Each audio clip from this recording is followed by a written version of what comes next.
Hello and welcome to a new episode of View from the Sideline. Coming up this week, we have talking points from this weekend's football. I've got Wonders of White and Liam is going to test my knowledge with a Chelsea quiz in a special edition. So let's get started.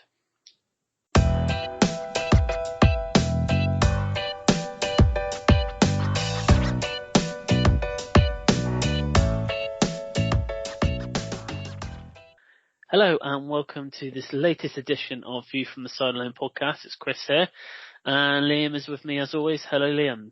Good evening Chris, how you doing? I'm alright. Yourself? Yeah, I've had a good weekend football wise. Big smiles all round for both of us. Yeah. We matched each other's scoreline, so I couldn't quite believe your one though, if I'm honest. No. We hadn't been to Southampton for a long time, especially at Villa Park. So yes, I was doing well as well. So doing very well. Yeah. Okay, so first up is this weekend's talking points. So we are going to touch base on Newcastle, Arsenal, and then we're going to take a look at what happened between Manchester City and Manchester United as well in the Manchester derby. So first up with Newcastle, we're just going to talk about sort of the recent results under Eddie Howe, and you know how well they've actually been playing. And when I was looking into this earlier, Newcastle actually haven't lost this year, so I was quite surprised by that, and I don't know why I was surprised, but they keep winning either way. But then it got me thinking about sort of Eddie Howe joins and then sort of the money comes in and then the players come in, and it's kind of like, is it something that Eddie Howe is doing with the old players as well as the new players? Because I don't know about you, Liam, but I find that the old players for Newcastle who were there sort of, been there for the last 18 months have really stepped up their game recently. Yeah. And it kind of makes you think that, do you think they're worried that they could easily be replaced in the summer, so they are starting to fight for their actual place in the team? I think so. I think it could be, but I also think the player who's really turned it around for me for Newcastle, I think, has been Ryan Fraser. Yeah. Who looked really good, especially the last sort of 3 or 4 games that he's played in. He was a menace against Villa, to be honest. I know he didn't score, but he's got a couple recently. And I think it's just a case of an old manager and player coming back, because we all know what he could do at Bournemouth when Eddie Howe was there. Got his big money move away to Newcastle and then hasn't really done much. But now joining his old manager, he obviously knows how to get the best out of Fraser, and it seems to be working. So I think there's an element of that. There is probably an element that now all the players know they could buy a replacement for me tomorrow. Yeah. Or, 40, 50 million pound, and it wouldn't affect their bank statement at all. So they are probably playing for places in that team. But I do think there was a genuine worry that they were going to go down for a while, and that can affect any team's morale, I think. So to get a couple of wins and to really pull away, now they know that they're safe. Now they seem to be playing with a bit more freedom. Yeah, because I think you would definitely say now that they are almost out of contention for relegation now, especially if they keep playing the way that they're playing and pick up points. But looking sort of, I think they've got 10 or 11 games left, but they have still got to play Chelsea, Tottenham, Liverpool, Man City, Arsenal, Leicester, Wolves and Southampton. So they have pretty much got to play 75% of the current top 10, which isn't going to be easy, but it will be a good test for them to see where they actually are. Because you look at the players that they bought in, Gomez, Burn, Wood, Target, who you obviously know quite well. They're sort of safe players. They weren't, they've not spent huge amounts, on one player in January. They kind of spread the money out a little bit, and I think Dan Burn's been probably one of the better signings that they made. He's definitely I think he was the one that everyone probably questioned at the time, saying, is he good enough to keep sort of Newcastle up? But I'd say out of all the new players that they've got, his performances, at the back, and you can tell because they're not conceding half as many goals as what they were since he joined. Yeah, I think he's been a big plus for them, but like you say, they maybe didn't spend as much as people were expecting to. I think from a player's point of view, perhaps they were waiting to see whether Newcastle stayed up before joining. But the players that they've signed, I know Trippier's now injured, but he did well in the games before he got injured. The other players that they've signed have done well, but with players like Fraser, and the one who surprised me is Joe Linton. And I know that Steve Bruce sort of dropped him back into midfield, but he seems like an entirely new player. It is like that they've bought a new midfielder. And he's class as well. He's done really well. Him and Shelvey have done well together. One of the biggest comebacks in football, because he was the laughingstock for such a long time. And if there was anyone in that team that I would say wouldn't suit a central midfield or attacking midfield position, it would be him. But his work rate makes it pay off. And he's been like a new signing for them. Fraser's been like a new signing for them. So although they haven't spent that much money, I think it's sort of rejuvenated the squad a little bit. And you do have to give Eddie Howe a lot of respect for that. I did think it was a good signing at the time, bringing him in. And he's sort of gone on to prove that. But it will be interesting now, like you say, tough running, but it will be a good test to see where their ambitions actually are. Yeah. And be interesting to see what they do over the summer, because I imagine they will spend big. And if they are a Premier League team, which I expect them to be, I'm sure there'll be a lot of interest from good players joining them.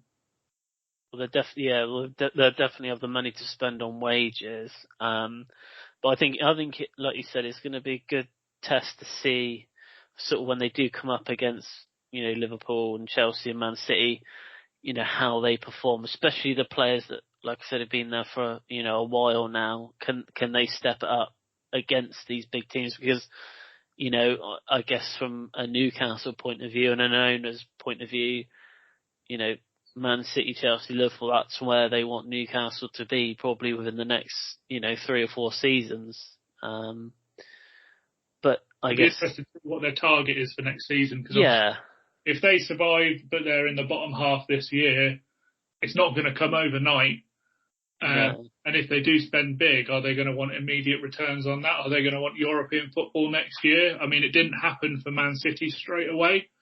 It took them a few years to gradually work their way up before they were consistently at the top. So I think they'll have to be a little bit patient, but I do think they'll attract some big names in the summer. Definitely.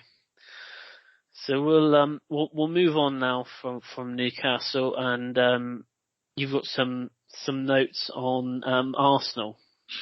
Yeah, I just wanted to have a little dive into Arsenal's push on the top 4, because myself included, I basically never saw this coming from the start of the season. Very, very. I remember when, it looked for all the world as though it was going to be a mid-table finish. I thought Arteta was on his way out. They stuck with him, and it was a bit of a strange decision. They were obviously having a few issues off the field with players like Aubameyang, and they're players now that they seem to have kicked out. Obviously, Aubameyang's gone on to Barcelona. So in getting rid of some of those troublemakers, it seems like they've become more of a team again, and the form has sort of reflected that. Smith Rowe looked really consistent. And in fact, like a majority of the team is actually young English players, which I think is great for the national side. And they seem to have shored up their defence with White, Tomiyasu. Ramsdale's been good as well. But I just wanted to sort of have a look. Obviously, they're in the top 4 at the moment. I fancy they'll stay there, mostly because the teams around them are having a bit of a bad spell. Man United, for example. But when you look at pound for pound, or like player for player, what a good job Arteta's actually done there, because they're nowhere near the same level of quality as Chelsea, Liverpool, City, and yet they're up there. I think we've got to give him a bit of credit, especially for turning it around. Yeah, it's not the free flowing Arsenal of old, but he's given them an identity back.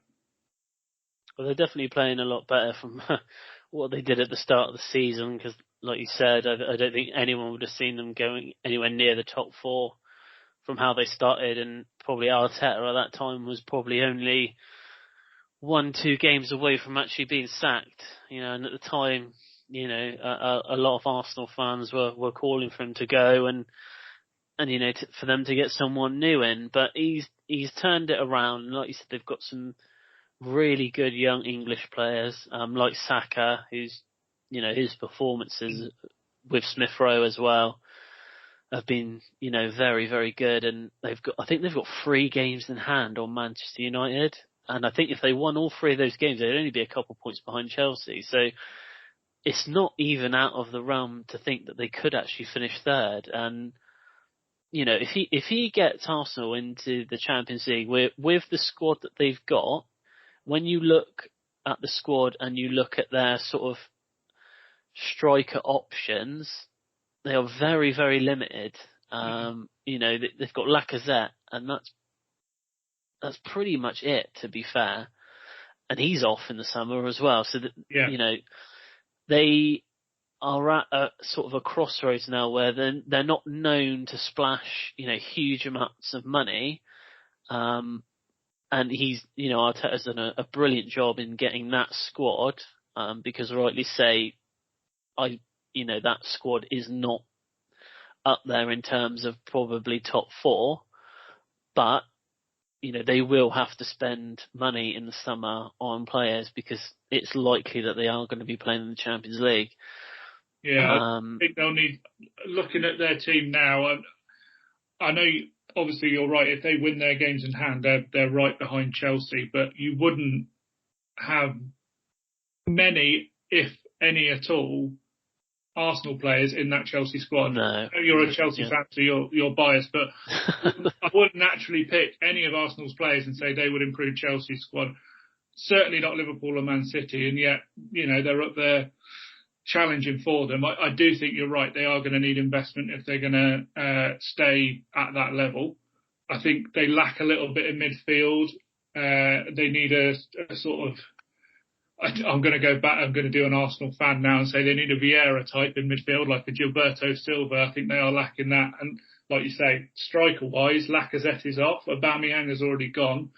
So they're going to be looking for someone. It just, who they're going to attract, because I think they've got in the same pool as Newcastle looking at players next season, and obviously Man City are probably going to be after a striker as well, as they don't have one at the moment. It's going to be a bit of a tough time for them to get a top name in when there's going to be so much competition.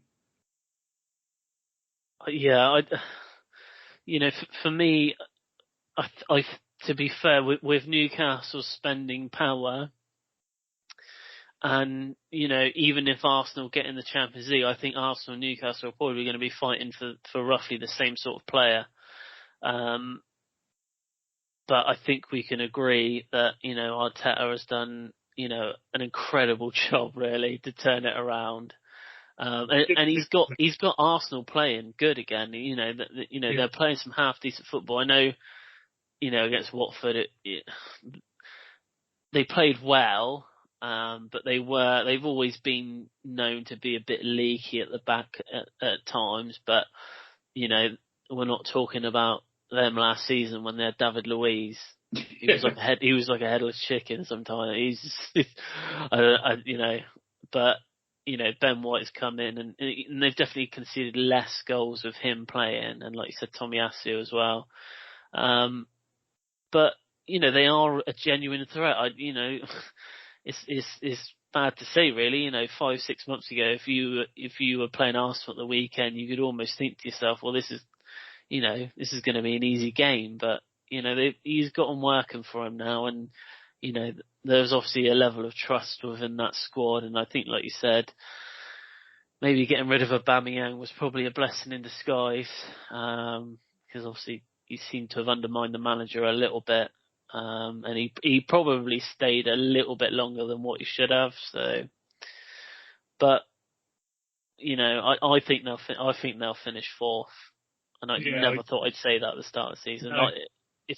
If I was at the start of the season, if I gave a prediction, I would not have predicted them to be fourth. No. So I think he's Villa, done a good job. I think Villa played them about 10th or 11th game of the season. Obviously, they'd had a really bad start, and I was really disappointed when we lost to them. Yeah, I thought they're really struggling, and I think they'd gone 5 games without a win, and I really thought we could compound the misery, and they outplayed us. And I was really disappointed, and I thought that was a really bad game to lose. But now I look at the table and I think, comfortably fair fourth play.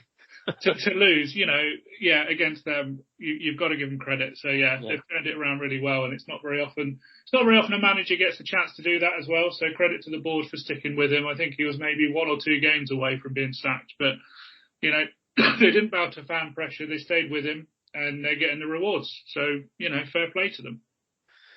Okay, so from Arsenal, we're going to move on to an actual game that happened at the weekend, the Manchester Derby, and the Man City, for me, Man City are going to win the league. I can't see them not winning the league now. But it's mainly, I think, the talking points on this one are going to be around Manchester United. They're big players, so they're Fernandes, they're Pogba. They are not turning up for these big games at the moment, and you're seeing 50%, positivity from Pogba when he's playing. You're seeing probably about 70% from Fernandes, and there's so much that seems to be going on in and around that club, and maybe behind the scenes, and the rumours around what happened to Ronaldo at the weekend, are flying around, whether that's just because they lost, 4-1. But the contrast from the first half to the second half, I just can't fathom what's happened at half time, because first half they gave it a real good go, and they were closing down, they were making it difficult for Man City to break and for them to, play the ball in and around the United half. And when they were going forward with numbers, and they looked dangerous. And then second half, I'm seeing that they had 3 touches in Manchester City's box. Which is just, you just can't figure out what's happened at half time for it to go from they looked fairly decent for a half to they weren't in the game at all. Heads were dropped, and they were just getting worse and worse throughout the game. So is it that they're not being led properly by, say, the manager, by the captain? Are they, is there no leadership on that pitch with Maguire? I don't know. Do they not trust this new manager? Do they not trust Harry Maguire? It just looks like that you've got 11 individuals on the pitch who literally met that second half. It was like they literally met, in the changing rooms for the first time. And you've got players like Rashford on the bench, who comes on and literally does nothing. And last season, and the season before that, and the season before that, he was the best thing that Manchester United had. Yeah. And now, I'm not saying it's because of Ronaldo, but since Ronaldo's been there, it's like Rashford is a different player. His head's completely dropped. And you've got to look at it and think, is he actually going to make the next England team? I don't think he does. I don't think he will. No. I honestly don't think he will. No, I don't know what you think about it, but well, I think if you look at, I'm going to look back at United teams of old and the successful ones under Fergie, and then even arguably the most successful since was probably under Mourinho. It was all built around solid defence, and then you've got your flair players up the top to get you that 1 or 2 goals you need in the game to win 1 or 2-0. You look back at the treble winning side with your Jaap Stams and Gary Nevilles, Dennis Irwins, even your later on with your Vidic and Ferdinand and all those kind of players. You had that back line. You knew what back line was going to play. They would all play together for a long time. And I look at this defence now and I see Wan-Bissaka, who's had a terrible year. 18 months ago, people were saying, what great depth we've got at right back that Wan-Bissaka can't even get a game. Now he can't get a game because his form is awful. He just looks like he doesn't care. Maguire is making so many mistakes at the moment. I think the pressure is on him, like you say. You've got a lot of leaders in that dressing room that are potentially saying different things, and he is the captain. He should be the point of authority, and maybe he feels like he's not at the moment. But he's making errors himself. De Gea doesn't really stand a chance when the defence in front of him are playing the way that they're playing at the moment. They just don't look like they care. But it does start from the front. Like you say, the pressure that was on it was non-existent. I saw the stat for like a 15-minute period in the second half. And then 90. Possession. Like that. Can you imagine if that statistic came up when Fergie was in charge? Like, the whole team would be so scared to go in at half-time or at the end of the game. But they just don't look like they care. I think you're right. For me, they've got a lot of players in there that when a team is playing well, they look good in it. Pogba, in a team that plays well, will look like the best player or one of the best players. You look at him in the France team, when France play well, he is inevitably a key. Yeah. Fernandes, I think, is the same. When United were playing well last season, he was a big part of it. Ronaldo has obviously come in. I'm guessing he has every right because of what he's achieved. He wants to be the big player, the number one, when perhaps he's getting a little bit too old now. It might have caused some friction. But you look at Ronaldo's stats this year, he doesn't have anything to back that up because when he has played, he's not looked bothered either. So that to me says there's something seriously wrong in the background. And where these leaks are coming from, I've no idea. But there's no smoke without fire. And I think it wouldn't have just come out of thin air that these are problems behind the scenes. And I don't know whether putting an interim coach in the first. I don't think it was the right. No, I think they need someone there who's going to make some bold decisions and make some people unhappy. We just spoke about Arsenal. Arteta kicked his captain out of the club because he was causing issues. People questioned it at the time, but look at the improvement they've made. Whether Ranić carries on or whether they bring someone in next year, they've got some tough decisions to make. But if they get them right and they stick by them, it could be for the best for Man United. Because on paper, they literally do have one of the best squads in the league. Especially going forward, they've probably got the best forward line of any team in the Premier League. And like you said, something's not. I personally don't think that they'll give him the job.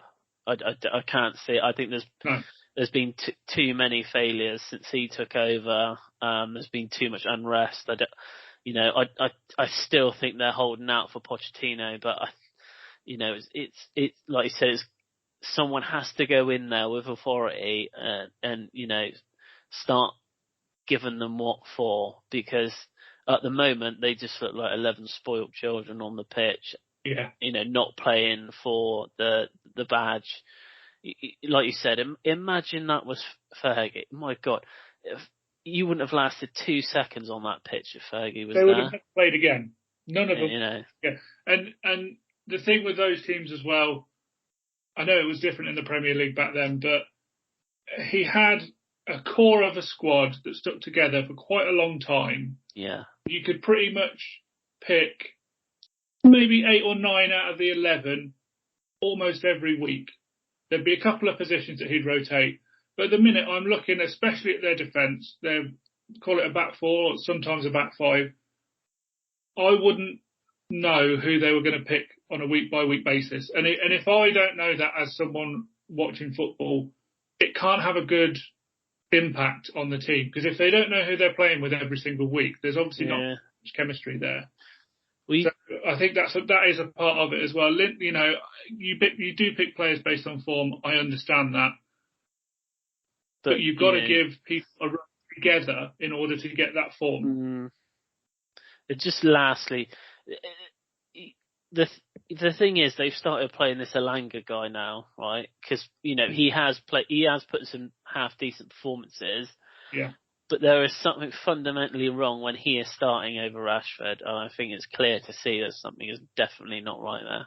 So, yeah, definitely. Yeah, I know they're all for picking their youth team, and I commend them for that. But when probably one of the best players to come out of your youth team for a decade isn't starting behind, I don't know how old Elanga is, 18, 19. He's about 18 or 19, isn't he? Yeah, something is going on behind the scenes there. Yeah, and they've spent a lot of money in those areas as well. And I know Sancho scored at the weekend, but his form hasn't been great. And there's been times when he's been in and out of the side. And yeah, it's just none of it is really good for consistency. And I think that's what they need at the minute. Yeah. Cool. That's not going to go well. I think most Man United fans would probably agree with what we just said, to be fair. I was about to say we probably wouldn't be very happy, but I think it's clear as day that I don't think many people will disagree with what we just said. But that is the end of Talking Points and the end of part 1. Coming up in part 2, we've got Wonders of White and Liam's mastermind quiz on Chelsea, which hopefully isn't going to make me look completely stupid. He'll be back in part 2.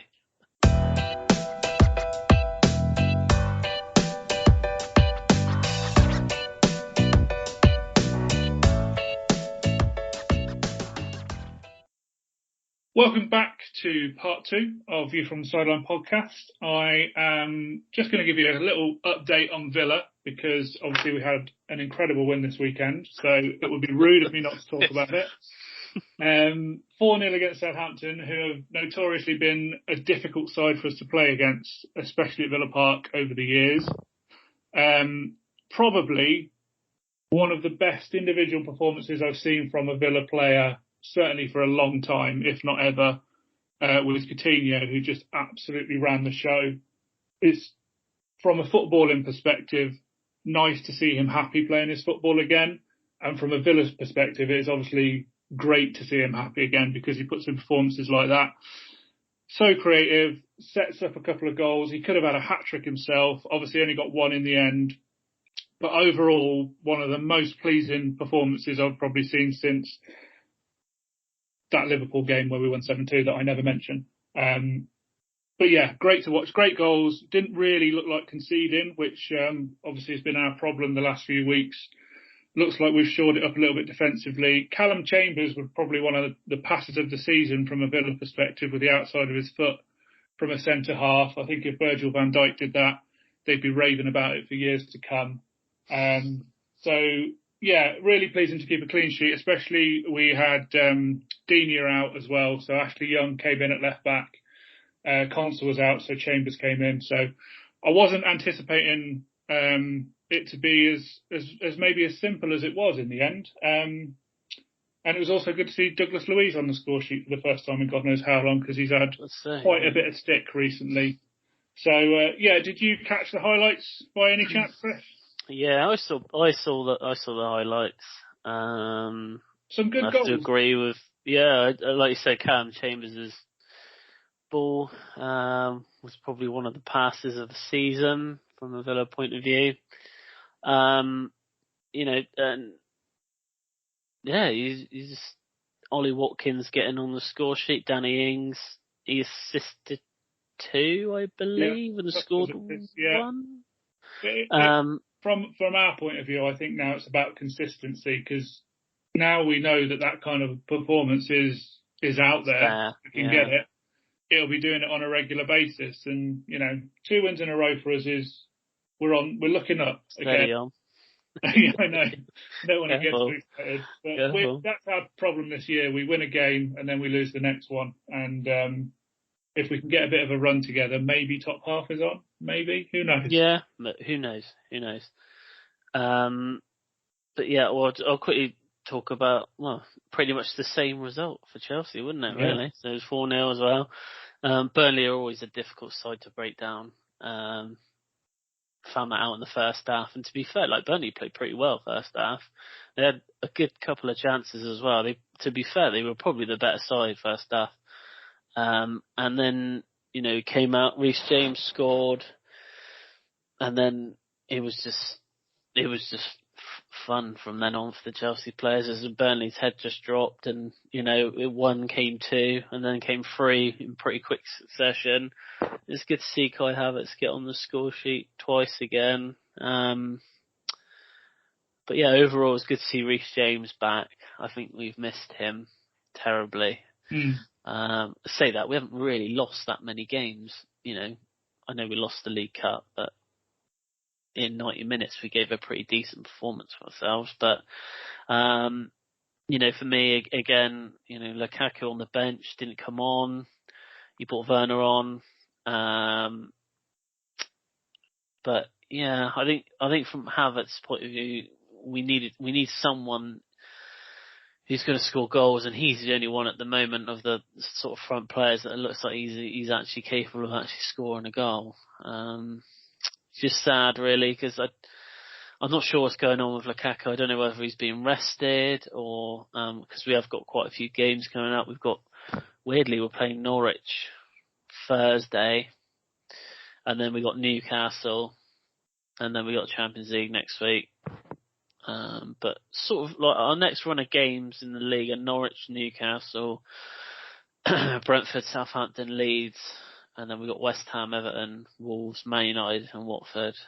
So there's definitely potential 3 points from at least, I'd say, 6-7 of those games. But like I said earlier, we've got to be careful of Arsenal, because they are slowly but surely, they could easily reduce that gap. So yeah, it is a shame for Lukaku, because I think every Chelsea fan wanted it to work, but it really, again, it's not behind the scenes, but it's not working, is it? Yeah. I just don't think the way that we play at the moment suits his style.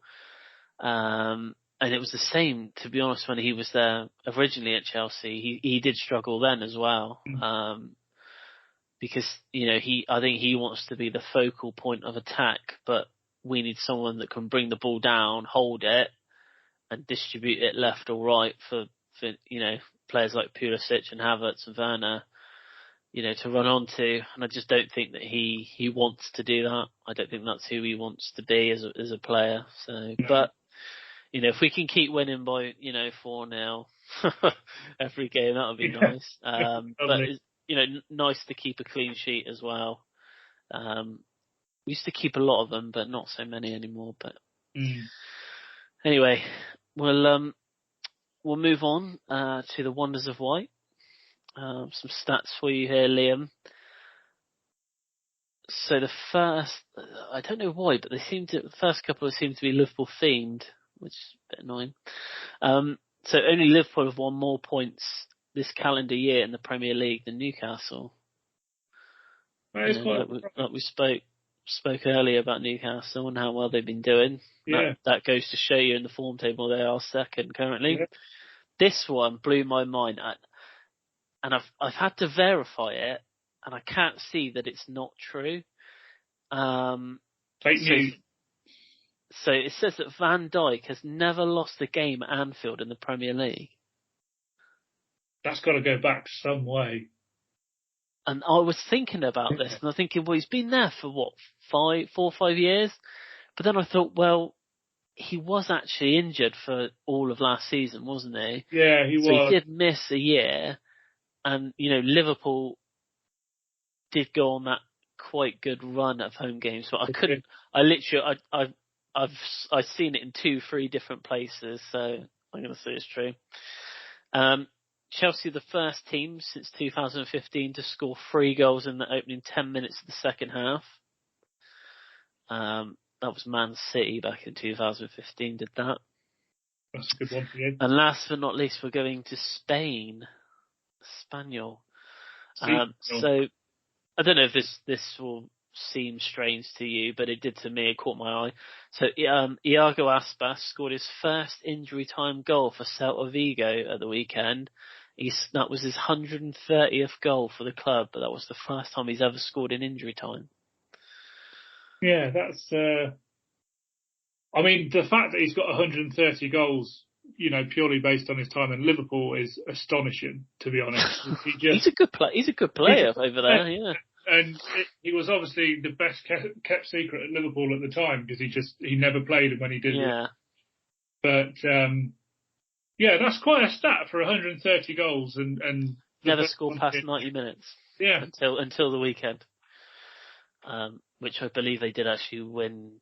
I think it was the winning goal as well. I think they picked Mallorca. Okay, right. Oh, I know what's coming up next. Are you ready for this? Go on then. Are we calling it a special edition? Maybe it's like a special edition of making me look silly. It's not so bad. So this is a quiz all about Chelsea. So we're gonna do this as though it's your mastermind specialist topic. I've got 10 questions on Chelsea. Luckily for you, I couldn't be bothered to research all the way back to Chelsea's early existence, so I've just based it on the Premier League era, which I know will annoy some older listeners of the podcast who constantly remind me on Twitter, football did start before 1992. In this case, it didn't. So, Chelsea quiz, 10 questions. Are you ready, Chris? I'm not sat in like the black leather chair, but I'm sat on like a stool. But I have to do. Close your eyes and imagine. There's not going to be any time limit to this. I'm going to let you take as much time as you like. So all right. There's no beeps and no I've started so I'll finish. I'm just going to read 10 questions. See how many you get. So, go on then. Question number 1, nice and easy one to begin with. Who is Chelsea's all-time Premier League top goal scorer? Well, it's Frank Lampard. Correct. 1 point. Frank Lampard, 147 goals. Question number 2. Roman Abramovich took full ownership of Chelsea in July 2003, but who was his first official signing for £6 million from West Ham? Oh.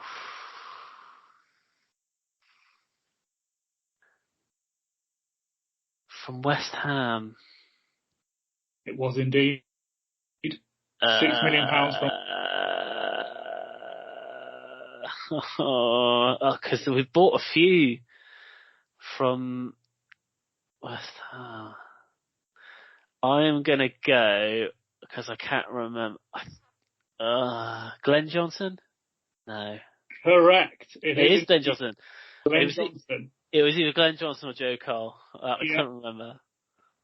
It is indeed Glenn Johnson, who I don't think he played too much for you and then went on to Liverpool. He got injured, I think. Yeah. Number 3, this one is going to make you angry. Chelsea were famously knocked out of the Champions League semi-final by Barcelona in 2009 after a controversial performance by a referee. Can you tell me what the name of this referee is? Oh my God, Liam. Sure you remember the game? And I'm sure you can tell me all about it. I remember it because Ballet chased him halfway off the pitch. He did indeed. Can you remember the name of the referee? No.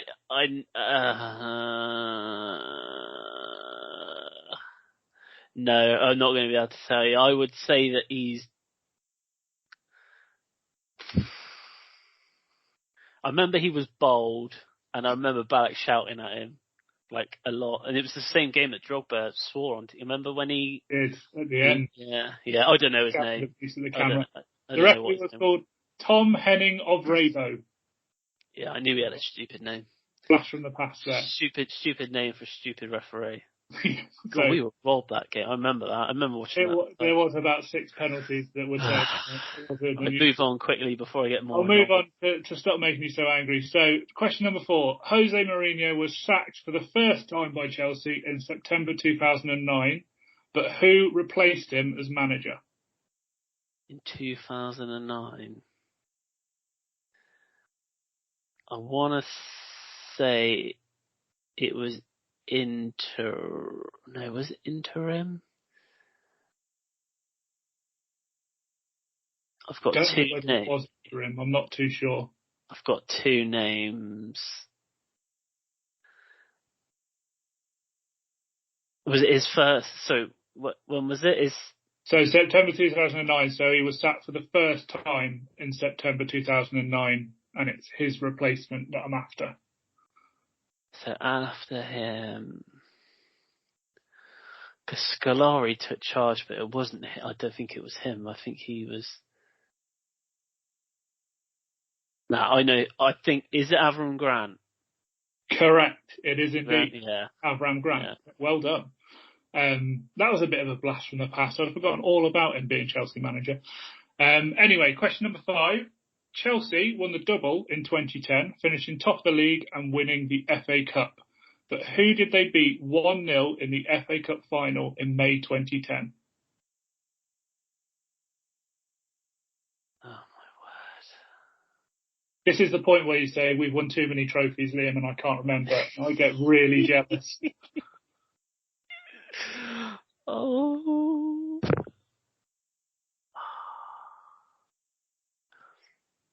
It was not to beat Everton 2-1. I think that was 4. It was probably the worst FA Cup final since Chelsea beat Aston Villa 1-0 in 2000, to be honest. The only other team I know that they beat was Portsmouth. Correct. It was indeed Portsmouth. Harry Redknapp's Portsmouth, I believe.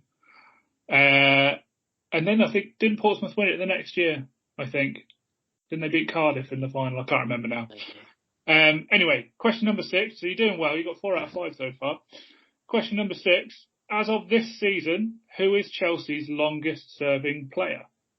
So that is just of the current group. As of this season. Who is your longest serving player that is currently... Oh, it will be...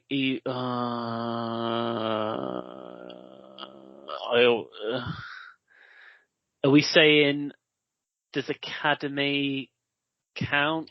No, I don't believe it does. Okay. Azpilicueta? Correct. Cesar Azpilicueta. Yeah, I was just checking because Loftus-Cheek, I know he's been there for a long, long time. Okay, no, yeah, Dave. I think he was number 3 on the list, and I think number 2 was Andreas Christensen, which I always forget he's been there so long because he was out loan. Yeah, he's leaving, looks like, as well. Yeah. No, Azpilicueta, he joined just after we won the Champions League. Yeah, it must have been 2012, wasn't it? I think. Yeah, and he only cost Chelsea like 7 or 8 mil, I think. Absolute bargain. Yeah. Question number 7. In the summer of 2016, Chelsea sold Mo Salah for £14.5 million to which Italian club? So you have to. Yeah. I just wanted to add this in because you played for Fiorentina and Roma, but I don't know who we. Did we? I just wanted Roma. Correct. It was Roma. You sold. Played for. He played for Fiorentina. He did. Yeah, I think he did for Fiorentina. Cool. But I just wanted to point out that you sold the best player in the world for £14.5 million. So just wanted to make you feel a little bit bad there. But well done. Yeah. 6 out of 7 so far. 3 more to go. You do realise that we sold Kevin De Bruyne as well. Yeah, it could have been him. To be fair, I could have chosen a couple, but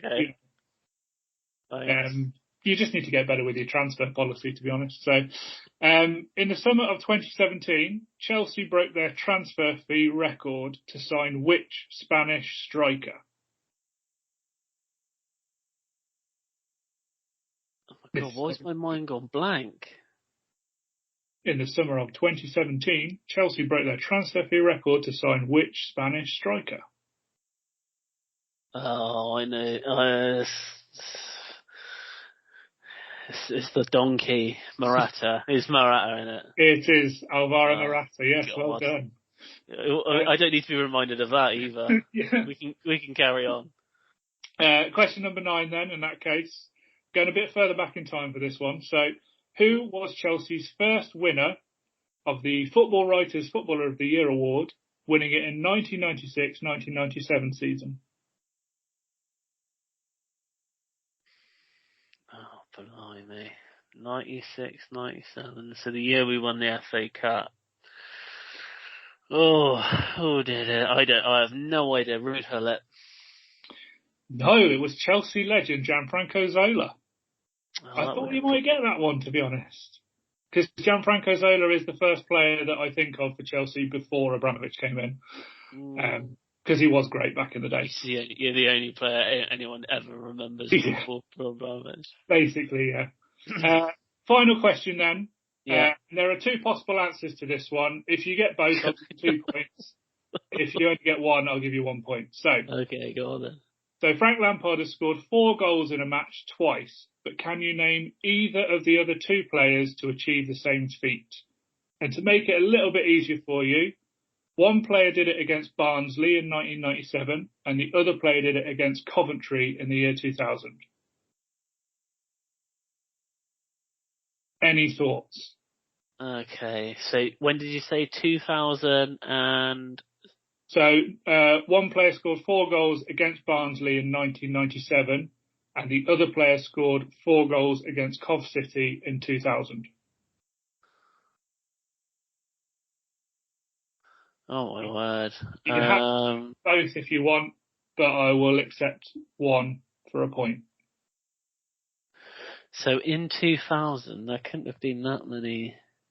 So 2000, you're sort of... It would have had to probably been a midfielder or a striker. The only strikers I remember from that sort of era are Good Johnson, but I don't remember him scoring. Then we had Hasselbank, and we had Flo, Zola. I don't remember anyone scoring 4 in a game. And then you said one was in 90, what? 90? In 97. Again, that would have been... Can feel the cogs wearing away. I will guess. I have no idea. I'm going to say Torandro Flo and Hasselbank. You've got 1 out of the 2. Ooh. So that is... Who was that? Was that Hasselbank? Hasselbank is correct. Okay. Yeah. Sorry, I'm just adding up your totals. So it wasn't Flo. So if it wasn't... So in 97, if it wasn't Flo, it would have been either Zola or could have been Vialli, I guess, but I don't think it would have been. Probably is it Zola? Shall I put you out of your misery? You've literally just said him, Gianluca Vialli. Blimey. Gianluca Vialli scored 4 goals against Barnsley in 1997. But yes, you're right with Hasselbank, so I'll give you 1 point for that. So you have got 8 out of 10 points. So much better. Yeah. Congratulations, you do know you're Chelsea. I think I might do one for you next week for Villa. Are you going to give me a Villa mastermind quiz? Yeah, I think it's only fair. Nice, I like that. No, I'm all up for that. Any chance I get to answer questions on Villa? Okay, so I'll do 10 questions on Villa, and I'll do it the same as what you did. I'll make sure it's Premier League, so don't worry about the Championship years that you had. Oh thanks for reminding me of those. Thank you. Very kind. I felt like you put a few questions in there that you didn't have to. Yeah, there were some tough ones in there. Yeah. I'll give you that. So 8 out of 10 is a very good score on that.